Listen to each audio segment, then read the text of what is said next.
আপনি কি জানেন জাহান্নামের সবচেয়ে কঠিনতম 3টি শাস্তি কি? 1.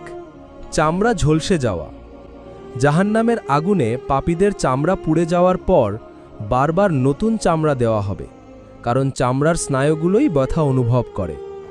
এর মাধ্যমে শাস্তি হবে নিরন্তর, চক্রাকার। ভাবুন, একবার পুড়ে যাওয়ার পর যন্ত্রণা শেষ না হয়ে বরং নতুন করে শুরু হচ্ছে, আর এই প্রক্রিয়া চলতে থাকবে অনন্তকাল। 2. জাক্কুমের ফল, যা পেটে গলিত তামার মতো ফুটবে। জাহান্নামীদের খাদ্য হবে জাক্কুম নামক এক ভয়ঙ্কর গাছ। এই গাছের ফল দেখতে এতটাই কুৎসিত হবে যে তা দেখলে মানুষ ঘেন্নায় দূরে সরে যাবে, কিন্তু ক্ষুধার তীব্রতায় তারা তা খেতে বাধ্য হবে। এই ফল পেটের ভেতর গলিত তামার মতো ফুটতে থাকবে, যা নাড়িভুঁড়িকে